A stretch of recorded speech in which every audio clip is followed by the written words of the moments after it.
Evolution is a term to define only one organism, and that's the self. The self is the universe, the self is the Alpha and Omega, God and infinity. And that's the only thing that evolves, because we are all part of the self. Nothing goes through an evolutionary process alone, or without direct benefit to the whole.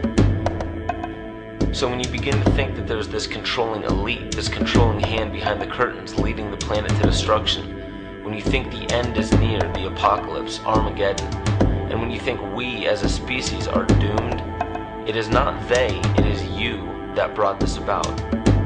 And for a very good reason. You are evolving.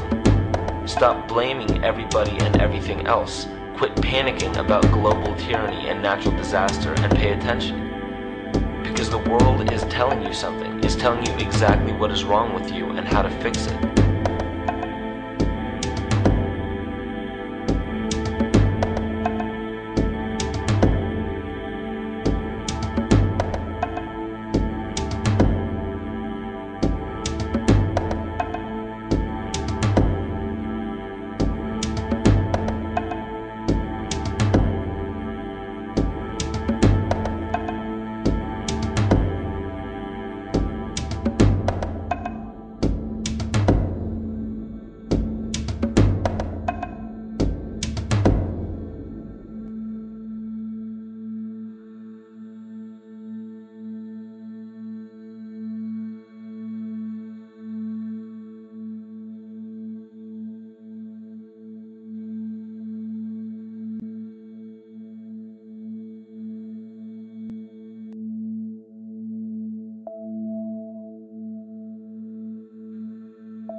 The Earth is believed to have formed 4.6 billion years ago.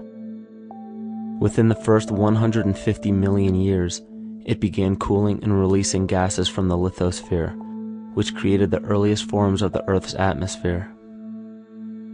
Prior to the creation of this atmosphere, the sun's ultraviolet radiation made for uninhabitable conditions. But as the Earth cooled further, water condensed in the atmosphere, and oxygen accumulated, making way for organic compounds. This spawned single-celled organisms, and then plant life. And down through time, the evolutionary chain continued. And then we arrive at a species that does not seem to fit as well as the rest. Homo sapiens' gestation period of 9 months mimics the 3.8 billion year evolution of all life on Earth. The human embryo repeats the evolution of all species. When the sperm and egg unite, this new creation is a single-celled organism. Within hours, this single cell divides and multiplies more rapidly than any other species. 4 weeks later, the embryo begins to develop gills mimicking aquatic life. A few weeks later, it develops lungs and a tail with reptilian appearance. From there, a mammal is recognizable, and then onto a primate form. It then sheds its laguna, which is the embryonic fur, and at last shows the characteristics of a human child. The human body is a community of approximately 50 trillion cells. Everything the body does, the cell does as well. Cells have respiratory and excretory systems. They feed, feel, think, and communicate with other cells. Trillions of cells make up a single organism called the human body, and billions of human bodies help make up the organism we call Earth. The Earth has more similarities with the human anatomy than you may think. Earth has its own electromagnetic generation, just like the human body. Research has found that a direct current of electricity flows through perineural cells found around every nerve in the body. These pathways are called energy meridians and have been used in the practice of acupuncture for at least 2,000 years. Dating even farther back is the notion of dragon paths or ley lines, in which many megalithic structures and stone monuments were erected, marking the energy meridians of the Earth. These energy meridians are generated by the resonant frequencies of the Earth, called the Schumann waves. Each planetary body has its own resonant frequencies and is determined by the circumference and diameter as well as the speed of orbit and rotation. The Earth's resonant frequency starts at 7.83 Hz and ends with the 7th harmonic at 43.2 Hz, correlating with the 7 chakras. Ultimately, the greatest discovery of our Earth is its consciousness. A visible attribute of consciousness is an energetic field that governs the shaping of organisms. Morphogenesis is a scientific term to explain this very shaping of tissues, organs, and entire organisms. Consciousness is the creative force of the entire universe. It has been given many names such as God, Yahweh, Krishna, nature, the field, and divinity. The entire universe is in fact a single living, conscious organism with complete awareness of itself. The reason why it may seem difficult to comprehend this is because our understanding is typically limited by our language.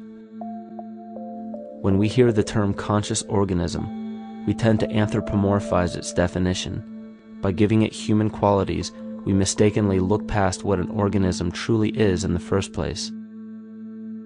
The definition of an organism is any living thing capable of response to stimuli, reproduction, growth and development, and maintenance of homeostasis as a stable whole. Our universe does all of these things. The consciousness of our universe is responsible for the form and purpose that all matter assumes. The Earth's resonant frequencies are a result of its form. These frequencies are responsible for biological rhythms, such as menstrual and circadian cycles, as well as behavioral and emotional patterns. The frequencies are then picked up by the flora and fauna, which are biological instruments that respond to the wave patterns. The wave patterns resonate in the cranial structure of our head and converge in the center of our brain, which is where we find the pineal gland. The pineal gland is believed in many cultures to be the spiritual third eye responsible for intuition. Descartes called it the seat of the soul where mind and body meet. Each individual cell in our body receives an electromagnetic impulse from our central nervous system. They receive the very same impulse that was disseminated to every biological instrument from the earth. An explanation of our conscious universe has been attempted by religion, science, and philosophy. The neglect of biological nature from any organism causes illness. A divorce from nature, exile from Eden, confounding of tongues, they are all symptoms not of a biblical God or deity, but the true self. The greatest and only threat to ourselves is a loss of self, the death of our divinity. As we barrel through history with oceans of information, yet barely a drop of wisdom, we have to understand how we lost ourself.